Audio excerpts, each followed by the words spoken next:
بسم اللہ الرحمن الرحیم۔ السلام علیکم ساتھیو، میں ہوں محمد عارف لطیف۔ دوستو، آج میں لے کر حاضر ہوا ہوں UGC نیٹ JRF کے کچھ اہم سوالات و جوابات۔ تو چلیے شروع کرتے ہیں۔ آج کا پہلا سوال ہے، کس شاعر کو تاریخ گوئی پر بھی ملکہ حاصل تھا؟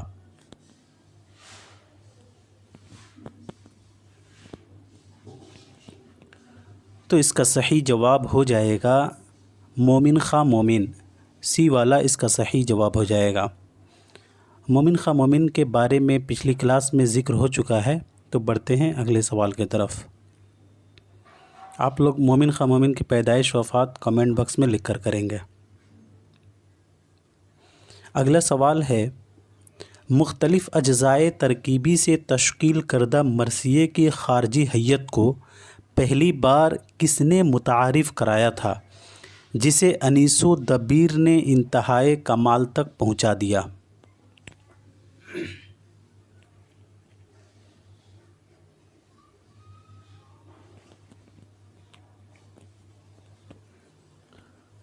تو اس کا صحیح جواب ہو جائے گا میر ضمیر، بی والا اس کا صحیح جواب ہو جائے گا۔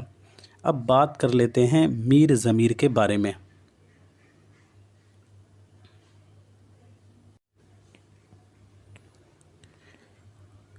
ضمیر کا اصل نام میر مظفر حسین تھا اور ضمیر تخلص کرتے تھے۔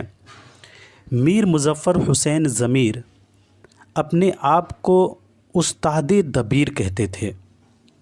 میر مظفر حسین ضمیر نے مرزا سلامت علی کا تخلص دبیر تجویز کیا تھا۔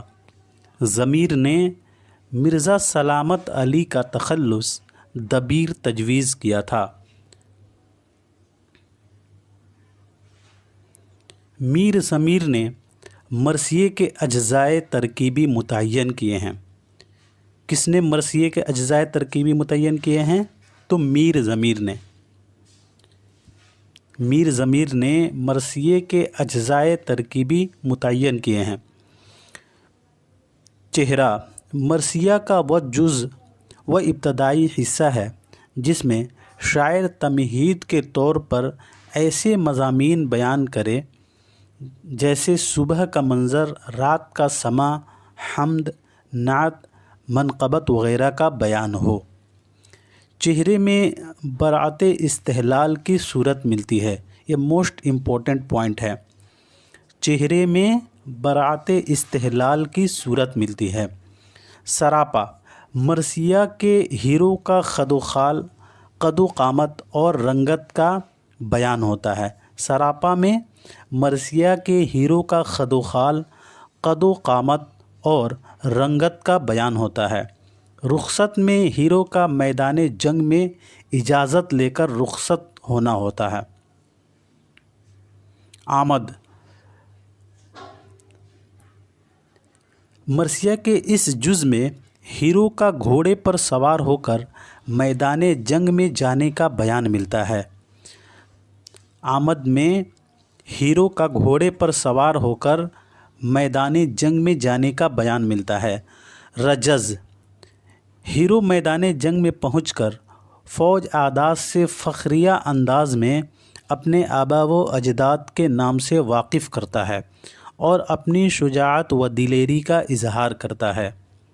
جنگ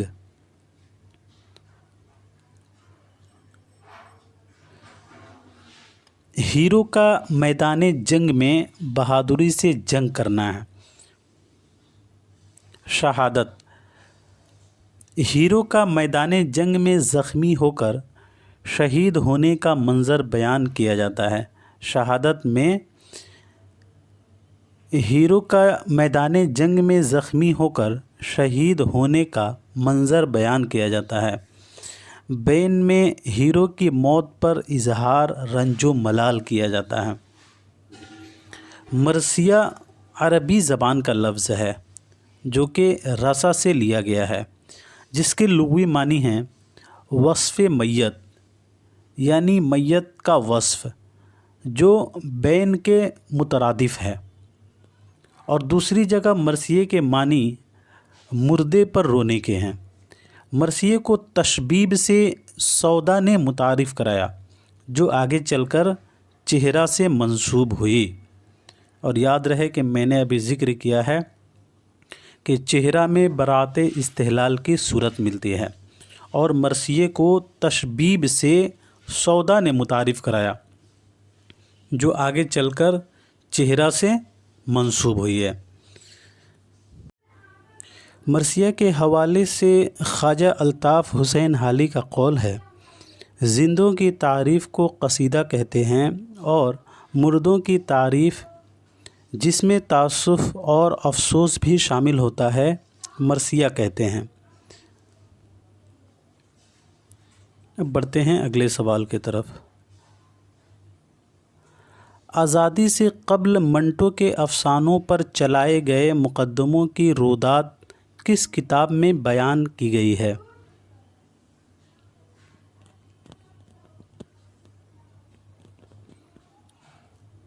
تو اس کا صحیح جواب ہو جائے گا دھواں، بی والا اس کا صحیح جواب ہو جائے گا۔ قیام پاکستان سے قبل منٹو کے 3 افسانوں پر فحاشی کے الزام میں مقدمہ چلا تھا، کالی شلوار، دھواں اور بو۔ یہ تینوں افسانوں پر قیام پاکستان سے پہلے فحاشی کے الزام پر مقدمہ چلا تھا۔ اس کے علاوہ ٹھنڈا گوشت، کھول دو، اوپر نیچے درمیان پر بھی مقدمہ چلا۔ آتش پارے 1936۔ آتش پارے سعادت حسن منٹو کا پہلا افسانوی مجموعہ ہے۔ سعادت حسن منٹو کی پیدائش 1912 عیسوی کو پنجاب میں ہوا تھا اور وفات 1955 عیسوی کو لاہور میں۔ اب بڑھتے ہیں اگلے سوال کی طرف۔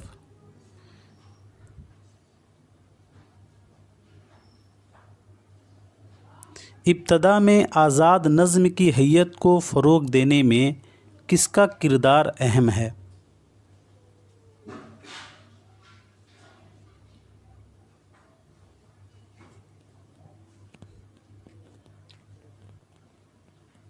تو اس کا صحیح جواب ہوگا اختر الایمان، ڈی والا اس کا صحیح جواب ہوگا۔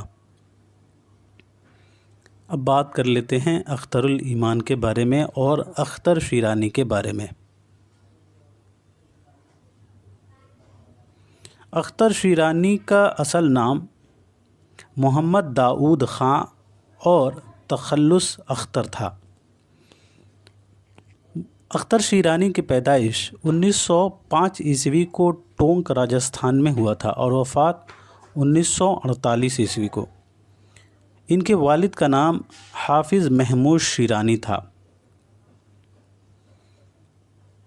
نون میم راشد کی پیدائش 1910 عیسوی کو پنجاب میں ہوا تھا اور وفات 1975 عیسوی کو لندن میں ہوا تھا۔ یہاں پہ 10 نہیں ہوگا، 1975 ہوگا۔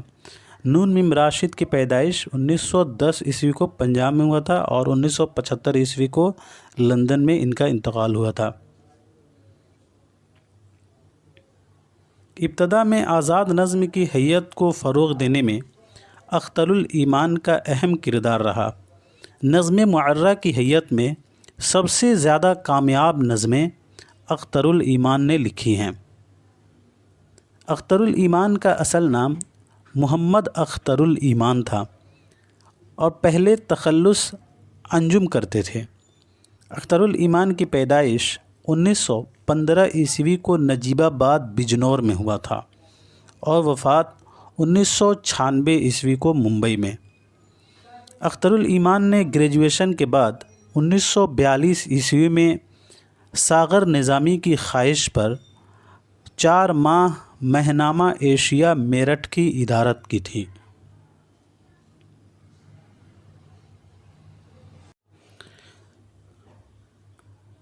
اختر الایمان بھورے بالوں والے اشفاق کی شاعری سن کر شاعری کی طرف متوجہ ہوئے اور غزل گوئی سے اپنے شاعری کی ابتدا کی۔ علامہ اقبال، جوش ملیح آبادی اور اکبر الہ آبادی بھی اپنی شاعری کی ابتدا غزل گوئی سے کی تھی۔ اختر الایمان ایک علامتی شاعر ہیں۔ اختر الایمان کی نظموں کا موضوع احساس ہے۔ وہ ہر بات کو احساس کے ذریعے بیان کرتے ہیں۔ اختر الایمان کا کہنا ہے کہ یہی میری دین ہے لٹریچر میں کہ میں نے ٹوٹے ہوئے آدمی کی شاعری کی ہے، اور اسی لیے میں اپنی شاعری کو نام دیتا ہوں کسان کی روح کا کرب۔ اختر الایمان کی نظموں کا موضوع احساس ہے۔ وہ ہر بات کو احساس کے ذریعے بیان کرتے ہیں۔ اختر الایمان کا کہنا ہے کہ یہی میری دین ہے لٹریچر میں کہ میں ٹوٹے ہوئے آدمی کی شاعری کی ہے، میں نے ٹوٹے ہوئے آدمی کی شاعری کی ہے، اور اسی لیے میں اپنی شاعری کو نام دیتا ہوں کسان کی روح کا کرب۔ اختر الایمان نے اپنی نظم کلیوپٹرا کو دوسری جنگ عظیم کا پس منظر بتایا ہے۔ اختر الایمان کو غزل کا باغی بھی کہا جاتا ہے۔ اختر الایمان کی خودنوشت سوانح عمری اس آباد خرابے میں کے عنوان سے سوغات میں قسط وار شائع ہوئی تھی۔ اس آباد خرابے میں یا نصاب میں شامل ہے۔ اختر الایمان کے شعری مجموعے گرداب 1943، تاریک سیارہ 1946، سبرنگ 1948، آب جو 1959، یادیں 1961، بنت لمحات 1969، نیا آہنگ 1977، سروسما 1983، زمیں زمیں 1990، زمستان سرد مہری کا 1997، خودنوشت اس آباد خرابے میں 1996 میں۔ یہ جتنی بھی اختر الایمان کی تصانیف ہیں وہ بہت امپورٹنٹ ہیں۔ اختر الایمان کے داخل نصاب نظمیں ایک لڑکا یادیں میں شامل ہے، اور یہ ایک معرہ نظم ہے۔ پگڈنڈی بھی معرہ نظم ہے، اور یہ گرداب 1943 میں شامل ہے۔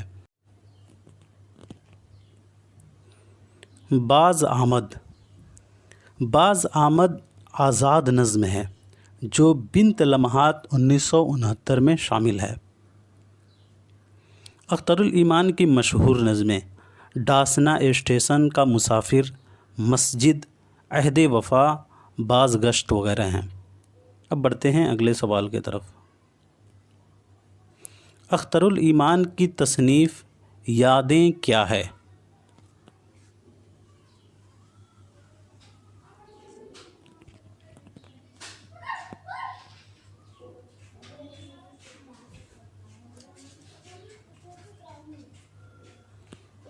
تو اس کا صحیح جواب ہوگا مجموعہ کلام، ڈی والا اس کا صحیح جواب ہو جائے گا۔ اب بڑھتے ہیں اگلے سوال کی طرف۔ اپنے تذکرے میں یہ کس نے لکھا تھا کہ اگرچہ ریختہ دکن سے تعلق رکھتا ہے، لیکن اس وجہ سے کہ کوئی شاعر مربوط وہاں پیدا نہیں ہوا، لہٰذا آغاز ان سے نہیں کیا گیا؟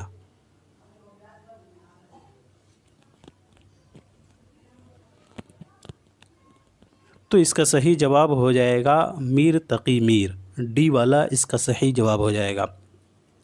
اب بات کر لیتے ہیں مصحفی اور میر تقی میر کے بارے میں۔ مصحفی کا اصل نام شیخ غلام حمدانی تھا اور تخلص مصحفی کرتے تھے۔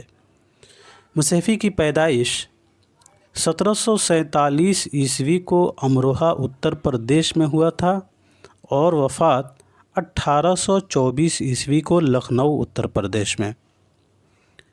مظفر علی اسیر اور حیدر علی آتش مصحفی کے شاگرد تھے۔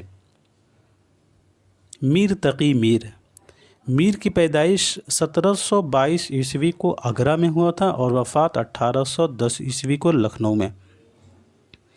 میر نے نکات الشعراء 1752 عیسوی میں مکمل کیا تھا۔ نکات الشعراء فارسی زبان میں اردو کا پہلا تذکرہ ہے۔ نکات الشعراء پہلی بار 1922 عیسوی میں مولوی حبیب الرحمن خان شیروانی کے مقدمے کے ساتھ شائع ہوا اور دوسری بار 1935 عیسوی میں مولوی عبدالحق کے حواشی اور مقدمے کے ساتھ منظر عام پر آیا۔ اس تذکرہ میں 103 شعراء کا ذکر ہے۔ نکات الشعراء میں 103 شعراء کا ذکر ہے۔ میر نے نکات الشعراء میں امیر خسرو کا سب سے پہلے ذکر کیا ہے۔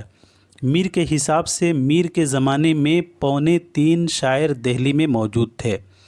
میر نے خود کو اور سودا کو مکمل شاعر، درد کو آدھا شاعر اور سوز کو پاؤ شاعر کہا ہے۔ میر نے حاتم کو مرد جاہل کہا ہے۔ میر تقی میر نے حاتم کو مرد جاہل کہا ہے۔ اب بڑھتے ہیں اگلے سوال کی طرف۔ آواز نہیں قید میں زنجیر کی ہرگز، ہر چند کے عالم میں ہوں عالم سے جدا ہوں، یہ شعر کس کا ہے؟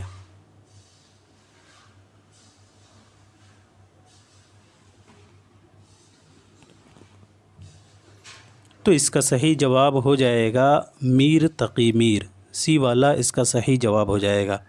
اب بات کر لیتے ہیں سوز، درد اور شاد عظیم آبادی کے بارے میں۔ میر سوز کی پیدائش 1721 عیسوی کو دہلی میں ہوا تھا اور وفات 1798 عیسوی کو ہوا تھا۔ خواجہ میر درد کی پیدائش 1721 عیسوی کو دہلی میں ہوا تھا اور وفات 1785 عیسوی کو دہلی میں ہی ہوا تھا۔ شاد عظیم آبادی کی پیدائش 1846 عیسوی کو پٹنہ میں ہوا تھا اور وفات 1927 عیسوی کو پٹنہ میں ہی ہوا تھا۔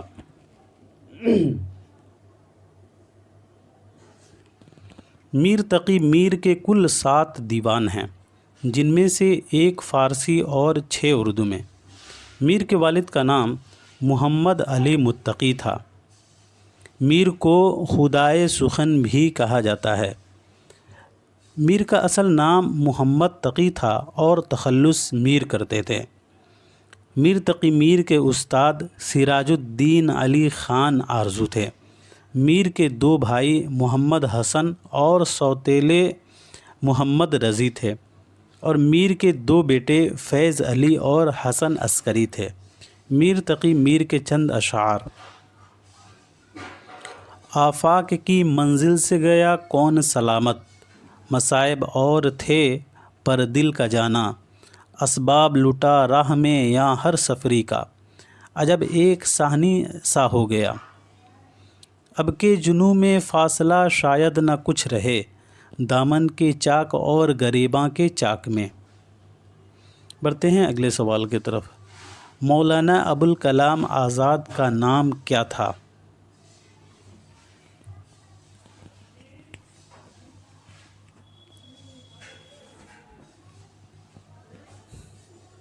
تو اس کا صحیح جواب ہو جائے گا سی والا، محی الدین احمد۔ اب بات کر لیتے ہیں مولانا ابوالکلام آزاد کے بارے میں۔ ابوالکلام آزاد کا اصل نام محی الدین احمد تھا اور تاریخی نام فیروز بخت۔ ان کا لقب ابوالکلام تھا اور تخلص آزاد کرتے تھے۔ ابوالکلام آزاد کی پیدائش 1888 عیسوی کو مکہ معظمہ میں ہوا تھا اور وفات 1958 عیسوی کو دہلی میں۔ ان کے والد کا نام خیر الدین تھا اور والدہ کا عالیہ بیگم۔ ابوالکلام آزاد کی بیوی کا نام زلیخا بیگم تھا۔ مولانا ابوالکلام آزاد کی پہلی غزل 12 سال کی عمر میں ارمغان فرخ ممبئی میں چھپی تھی۔ مولانا ابوالکلام آزاد کا آبائی وطن دہلی تھا، مگر 1897 عیسوی میں ان کے والد مولانا خیر الدین نے مستقل طور پر کلکتہ میں رہائش اختیار کر لی تھی۔ ابوالکلام آزاد شاعری میں امیر مینائی اور داغ دہلوی سے اصلاح لیتے تھے۔ مولانا ابوالکلام آزاد نے ایک شاعری کا مجلہ بنام نرنگ عالم 1899 عیسوی میں شائع کیا تھا اور یہ تقریباً 8 مہینہ تک چھپتا رہا۔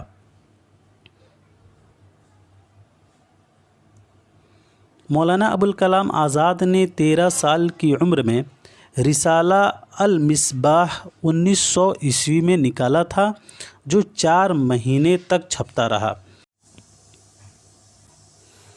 مولانا ابوالکلام آزاد نے منشی نوبت رائے کا رسالہ خدنگ نظر اور شبلی کی دعوت پر رسالہ علندوہ کی ادارت کی تھی۔ 1903 عیسوی کو مولانا ابوالکلام آزاد نے اپنا رسالہ لسان الصدق جاری کیا تھا جس کا آخری نمبر 1905 عیسوی میں چھپا تھا۔ عبد الواحد سہسرامی نے مولانا ابوالکلام آزاد کے دل میں شاعری کا شوق پیدا کیا تھا۔ ابوالکلام آزاد بنگال کے انقلابی رہنما شیام سندر اور ربندر گھوش کی رہنمائی میں انقلابیوں میں شامل ہوئے تھے۔ مولانا ابوالکلام آزاد نے دسمبر 1906 عیسوی میں مسلم لیگ کے پہلے اجلاس میں ڈھاکہ میں شرکت کی تھی۔ ابوالکلام آزاد کی ملاقات حبیب الرحمن خان شیروانی سے 1906 عیسوی میں ہوئی تھی۔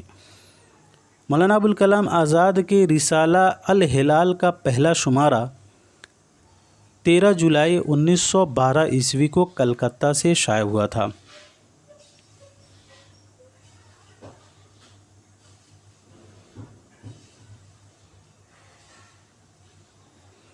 رسالہ الہلال پر جمال الدین افغانی کے مشہور رسالے عروۃ الوثقی کی بڑی چھاپ ہے۔ مولانا ابوالکلام آزاد نے تحریک آزادی کو تقویت دینے کے لیے یکے بعد دیگرے رسالے الہلال اور البلاغ جاری کیا تھا۔ رسالہ البلاغ کا پہلا شمارہ 12 نومبر 1915 عیسوی کو نکالا تھا اور آخری شمارہ 13 اپریل 1916 عیسوی کو۔ رسالہ الہلال اور البلاغ کے ناشر اور مینیجر مولوی فضل الدین احمد تھے جو ابوالکلام آزاد کے دوست تھے۔ مولانا ابوالکلام آزاد نے کلکتہ سے ہفتہ وار پیغام جاری کیا تھا۔ مولانا ابوالکلام آزاد نے فضل الدین احمد کے ہی کہنے پر اپنی خاندانی حالت کو تذکرہ کے نام سے 1916 عیسوی میں لکھا تھا۔ ابوالکلام آزاد کو حکومت بنگال نے 1916 عیسوی میں جلا وطن کرنے کا حکم دیا تھا اور وہ رانچی میں 3 سال 9 ماہ نظر بند رہے تھے۔ مولانا ابوالکلام آزاد جمال الدین افغانی کی انقلابی فکر سے زیادہ متاثر رہے ہیں۔ ابوالکلام آزاد کے خطوط میں انشائیہ کی جھلک ملتی ہے۔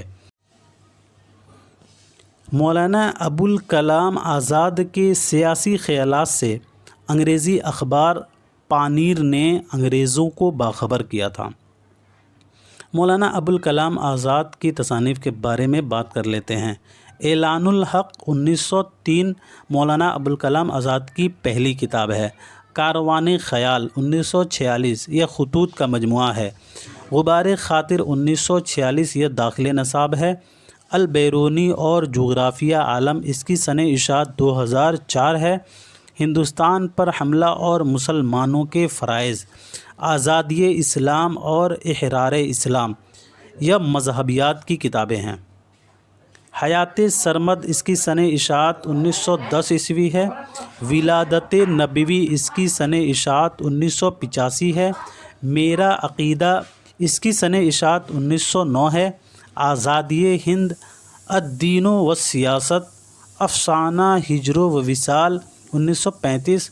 آثار ابوالکلام یہ قاضی عبدالغفور کی تصنیف ہے۔ اردو کا ادیب اعظم عبد الماجد دریابادی نے مولانا ابوالکلام آزاد کو کہا تھا، امام الاحرار کا لقب شائخ احمد عثمانی نے مولانا ابوالکلام آزاد کو دیا تھا۔ رشید احمد صدیقی کا قول ہے مولانا ابوالکلام آزاد کے حوالے سے کہ میرا عقیدہ ہے کہ اگر قرآن نازل نہ ہو چکا ہوتا تو مولانا ابوالکلام آزاد کی نثر اس کے لیے منتخب کی جاتی یا اقبال کی نظم۔ اگر قرآن اردو زبان میں اترتا تو مولانا ابوالکلام کی نثر میں اترتا، بقول سجاد انصاری۔ سجاد انصاری کا بھی مولانا ابوالکلام آزاد کے تعلق سے قول ہے، اگر قرآن اردو زبان میں اترتا تو مولانا ابوالکلام کی نثر میں اترتا۔ اب بڑھتے ہیں اگلے سوال کی طرف۔ غالب نے اردو خطوط لکھنا کب شروع کیا؟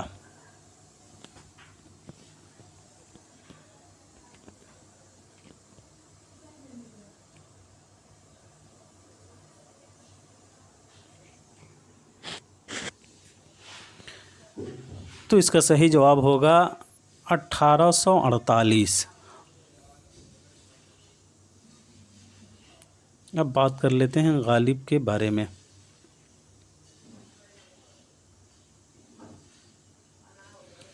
غالب نے 1848 عیسوی کے آس پاس خطوط لکھنے شروع کیے۔ عود ہندی 1868 یہ غالب کے پہلا خطوط کا مجموعہ ہے۔ غالب کے انتقال کے 4 مہینے پہلے 17 اکتوبر 1668 عیسوی کو شائع ہوا تھا۔ عود ہندی غالب کے انتقال کے 4 مہینے پہلے 17 اکتوبر 1868 عیسوی کو شائع ہوا تھا۔ عود ہندی میں 162 خطوط شامل ہیں۔ عود ہندی کا دیباچہ آل احمد سرور نے لکھا ہے۔ عود ہندی کو حکیم غلام رضا خان نے مرتب کیا ہے۔ اس کا دیباچہ آل احمد سرور نے لکھا ہے اور غلام رضا خان نے عود ہندی کو مرتب کیا ہے۔ اردو معلیٰ۔ اردو معلیٰ غالب کے خطوط کا دوسرا مجموعہ ہے جس میں 472 خطوط شامل ہیں اور یہ غالب کے انتقال کے 19 دن بعد مارچ 1869 عیسوی میں شائع ہوا تھا۔ اردو معلیٰ کے خطوط 2 حصوں میں تقسیم کیا گیا ہے۔ اردو معلیٰ کے خطوط کو 2 حصوں میں تقسیم کیا گیا ہے۔ مکاتب غالب۔ مکاتب غالب 1937 اس میں 115 خطوط شامل ہیں جو غالب کی زندگی سے جڑے ہیں۔ مکاتب غالب کو امتیاز علی خان عرشی نے مرتب کیا ہے۔ بڑھتے ہیں اگلے سوال کی طرف۔ کس کے افسانوں میں بالعموم واحد متکلم کا صیغہ استعمال ہوا ہے؟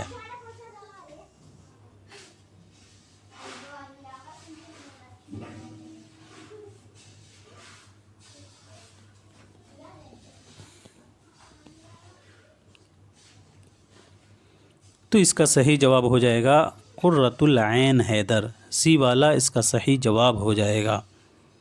اب بات کر لیتے ہیں راجندر سنگھ بیدی، قرۃ العین حیدر اور کرشن چندر کے بارے میں۔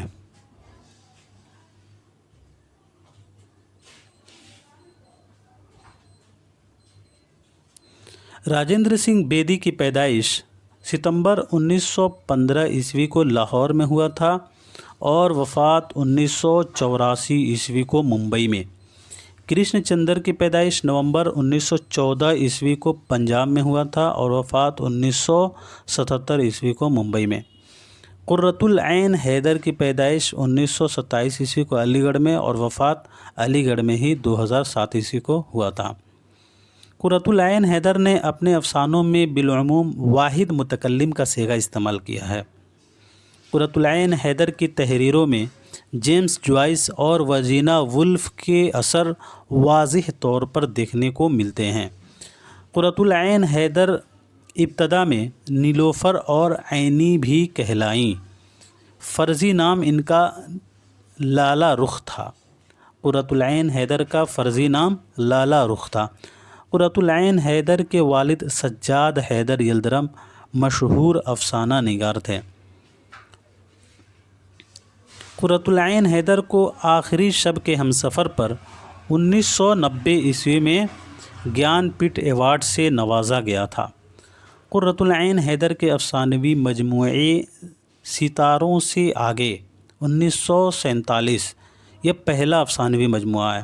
قرۃ العین حیدر کا پہلا افسانوی مجموعہ ستاروں سے آگے ہے، جس میں 14 افسانے شامل ہیں۔ شیشے کے گھر 1954، اس میں 12 افسانے شامل ہیں۔ پتجھڑ کی آواز 1966، پتجھڑ کی آواز میں 18 افسانے شامل ہیں۔ اس مجموعے پر ساہتیہ اکیڈمی ایوارڈ سے 1967 عیسوی میں نوازا گیا تھا۔ روشنی کی رفتار 1982، اس میں 17 افسانے شامل ہیں جو داخل نصاب ہے۔ روشنی کی رفتار 1942 یہ داخل نصاب ہے۔ جگنوؤں کی دنیا 1990، کلیات آئینہ جہاں یہ 2 جلدوں پر مشتمل ہے اور اسے جمیل اختر نے مرتب کیا ہے۔ قندیل چین 2007، نیا افسانوی مجموعہ مرتبہ جمیل اختر۔ قرۃ العین حیدر کے ناول کے بارے میں بات کر لیتے ہیں۔ قرۃ العین حیدر کے سبھی ناولوں کے عنوانات بجز چاندنی بیگم کسی نہ کسی شعر کے ٹکڑے پر ہیں۔ میرے بھی صنم خانے، سفینہ غم دل 1952، آگ کا دریا 1959 یہ داخل نصاب ہے۔ آگ کا دریا 101 ابواب پر مشتمل ہے۔ آخر شب کے ہمسفر 1979، کار جہاں دراز ہے، گردش رنگ چمن 1987، چاندنی بیگم 1990۔ اب بڑھتے ہیں اگلے سوال کی طرف۔ تجسس، تحیر اور طوالت ذیل کی کس صنف کی خصوصیت ہے؟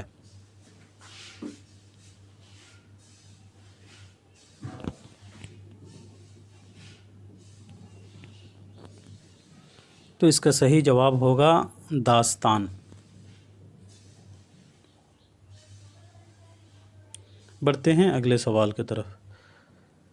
کلام اقبال میں لالا کا ذکر پہلی بار کہاں ملتا ہے؟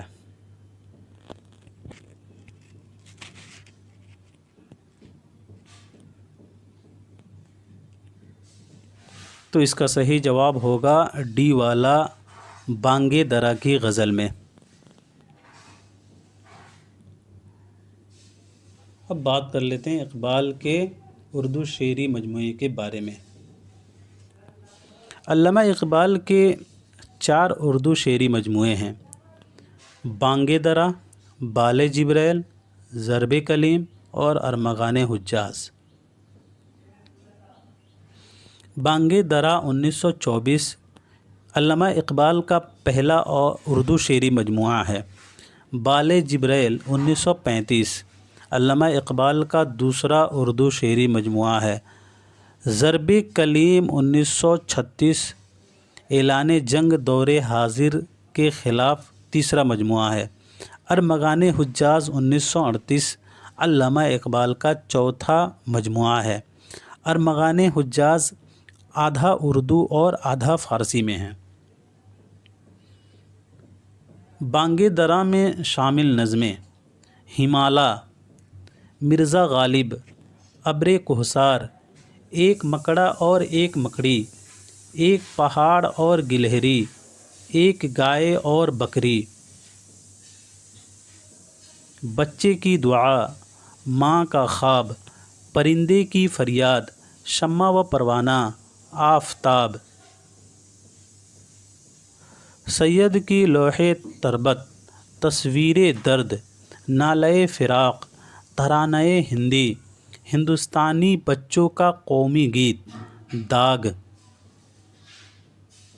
التجائے مسافر، سوامی رام تیرتھ، طلبہ علی گڑھ کالج کے نام، فراق عبد القادر کے نام،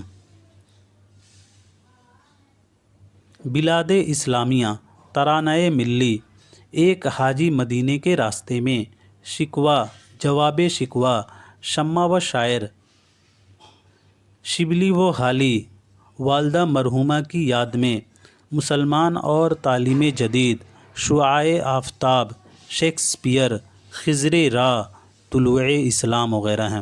یہ سبھی بانگ درا میں شامل ہیں۔ بال جبریل میں شامل نظمیں: دعا مسجد قرطبہ، ہسپانیہ، لینن خدا کے حضور میں، ذوق و شوق، لالۂ صحرا، ساقی نامہ، روح ارضی آدم کا استقبال کرتی ہے، جبریل و ابلیس، جاوید کے نام، نپولین کے مزار پر، ابلیس کی عرض گزاشت۔ ضرب کلیم میں شامل نظمیں: ہندی مسلمان، مکہ اور جنیوا، سلطان ٹیپو کی وصیت، خودی کی تربیت، خودی کی زندگی، آزادی نسواں، شعاع امید، کارل مارکس کی آواز، ابلیس کا فرمان اپنے سیاسی فرزندوں کے نام، رومی، رقص، موسیقی، خاقانی، اقبال، توحید موت، جہاد، قبر، شکست، وحی، آدم، عالم، اسلام، صبح، معراج وغیرہ۔ ارمغان حجاز کی نظم ابلیس کی مجلس شورا۔ بڑھتے ہیں اگلے سوال کی طرف۔ نظم بعنوان رومی اقبال کے کس شعری مجموعے میں شامل ہے؟ ابھی ہم لوگوں نے ذکر کیا ہے، جو لوگ اچھے سے دیکھے ہوں گے وہ اس کا جواب دے سکتے ہیں۔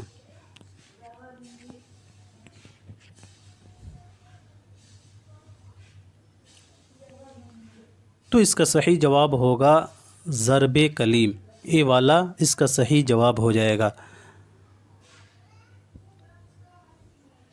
اب بڑھتے ہیں اگلے سوال کی طرف۔ سوال نمبر 74 ہے، تھی نہر القمہ بھی خجالت سے آب آب، روتا تھا پھوٹ پھوٹ کے دریا کا ہر حباب۔ یہ شعر کس کا ہے؟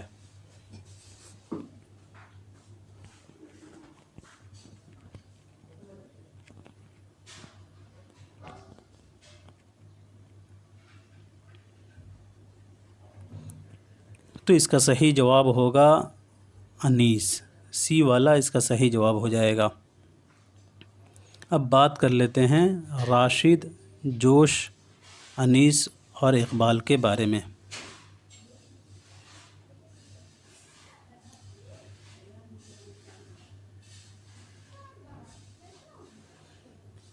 میر انیس کا اصل نام میر ببر علی تھا۔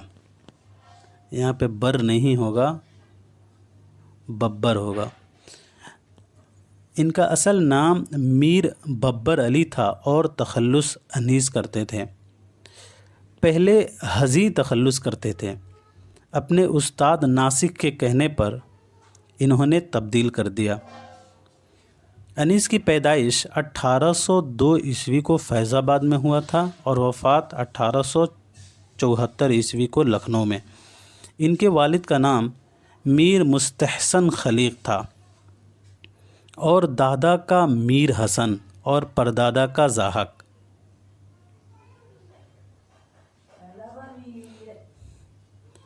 میر انیس کے بیٹے میر نفیس، میر جلیس اور میر سلیس تھے اور ان کی بیوی کا نام فاطمہ بیگم تھا۔ انیس کی 5 پشت کا شجرہ اس طرح ہے: انیس، خلیق، میر حسن، میر ضاحک، میرا امامی۔ میر انیس 5 جلدوں پر مشتمل ہے، مرثیہ انیس 5 جلدوں پر مشتمل ہے۔ انیس نے پٹنہ، حیدرآباد، لکھنؤ اور الہ آباد کا سفر کیا اور وہاں انہوں نے مرثیہ بھی پڑھا ہے۔ میر انیس کی دبیر سے معاصرانہ چشمک رہی ہے۔ میر انیس پر سب سے زیادہ کام مسعود حسن خان رضوی ادیب نے کیا ہے۔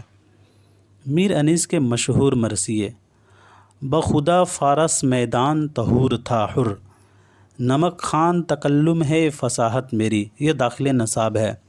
جب قطع کی مسافت شب آفتاب نے، فرزند پیمبر کا مدینے سے سفر ہے، جب بادبان کشتی شاہ گرا، جب بادبان کشتی شاہ گرا، یا رب چمن نظم کو گلزار ارم کر۔ بڑھتے ہیں اگلے سوال کی طرف۔ داستان عہد گل کیا ہے؟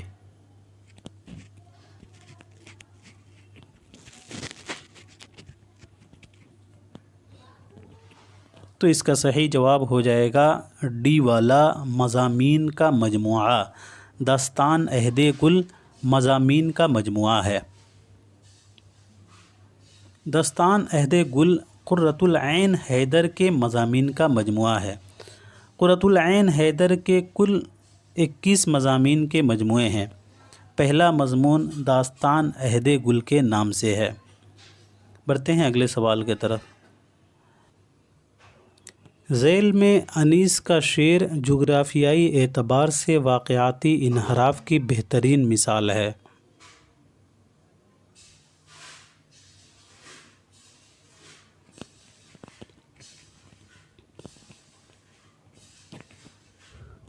تو اس کا صحیح جواب ہوگا سی والا۔ وہ دشت و نسیم کے جھونکے و سبزہ زار، پھولوں پہ جا بجا و گہر ہائے آبدار۔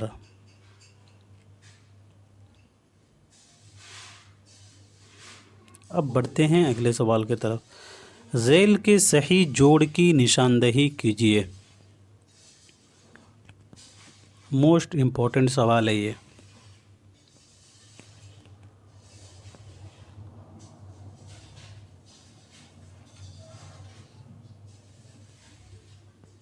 تو اس کا صحیح جواب ہو جائے گا اے والا، ہاؤسنگ سوسائٹی یا ناویلیٹ ہے۔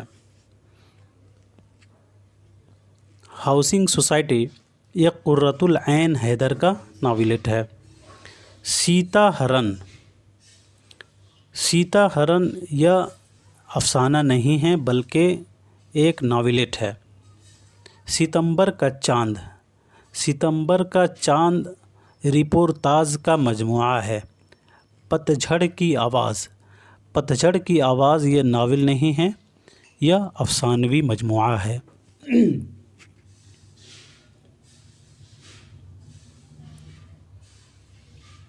قرۃ العین حیدر کے ناولیٹ ہاؤسنگ سوسائٹی، چائے کے باغ، اگلے جنم موہے بٹیا نہ کیجو، دل ربا فصل گل آئی یا جل آئی۔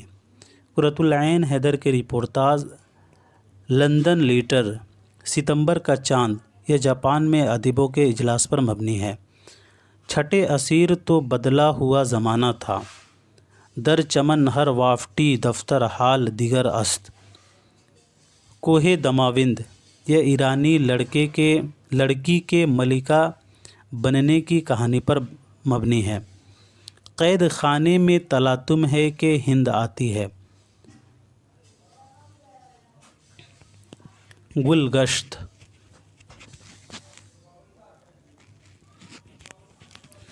جہانے دیگر دکن سا نہیں، پر ماندی کنارے، خضر سوچتا ہے ولر کے کنارے۔ بڑھتے ہیں اگلے سوال کی طرف۔ نذیر کا دماغ چھوٹا اور تجربہ محدود ہے، یہ قول کس کا ہے؟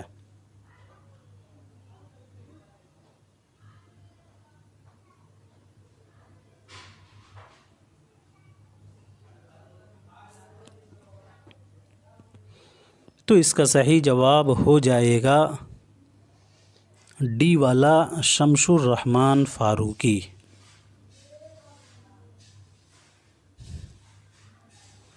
اب بات کر لیتے ہیں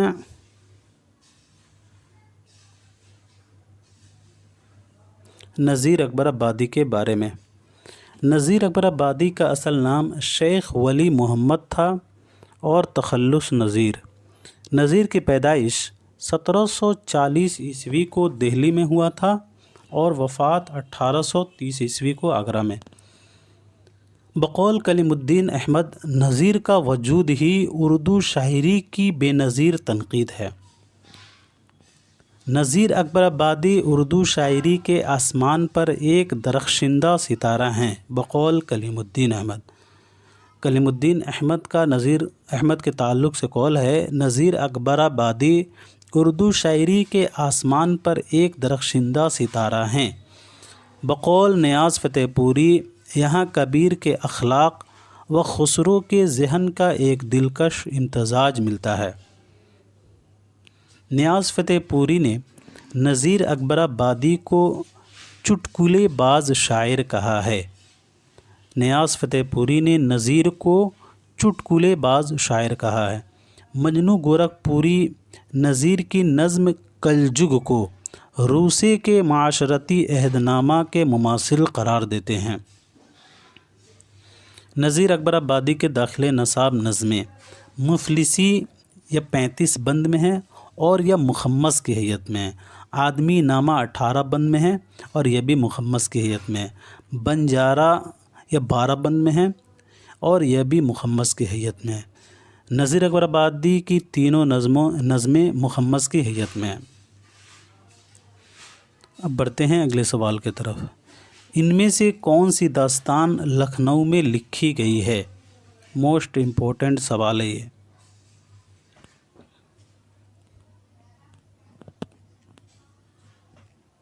تو اس کا صحیح جواب ہو جائے گا بی والا، فسانہ آزاد۔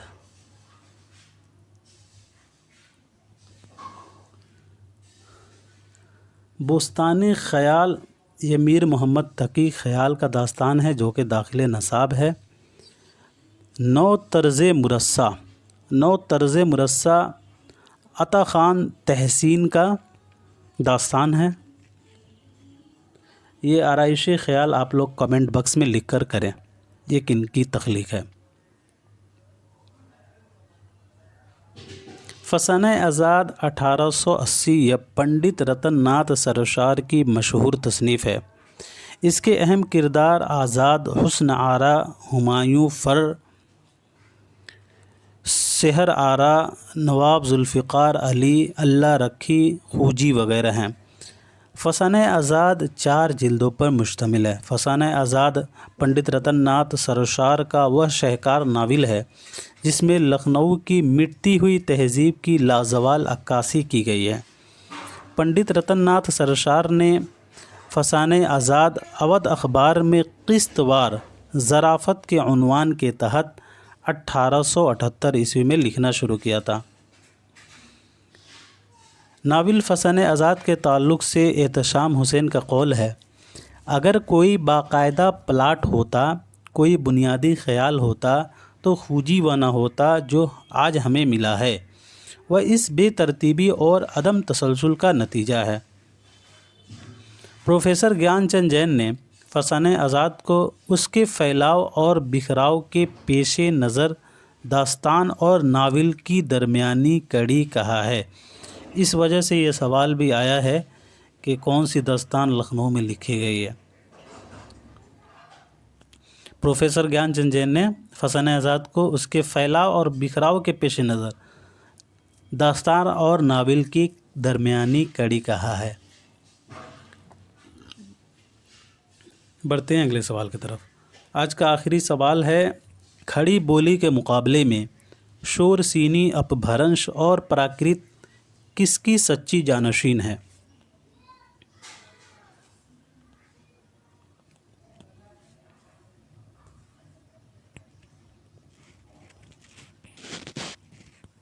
تو اس کا صحیح جواب ہو جائے گا سی والا، برج بھاشا۔ اردو کی لسانی تشکیل میں کھڑی بولی کو بنیادی حیثیت حاصل ہے۔ مغربی ہندی کی 5 بولیاں ہیں۔ کھڑی بولی یا ہندوستانی، ہریانوی، برج بھاشا، قنوجی اور بندیلی۔ ہریانوی کھڑی بولی اور ہریانوی جو ہے آ کو ترجیح دینے والی بولیاں ہیں۔ برج قنوجی اور بندیلی، برج بھاشا قنوجی اور بندیلی جو ہے یہ او کو ترجیح دینے والی بولیاں ہیں۔ تو دوستو آج کے لیے اتنا ہی رکھتے ہیں، ملتے ہیں اگلے کلاس میں، تب تک کے لیے خدا حافظ۔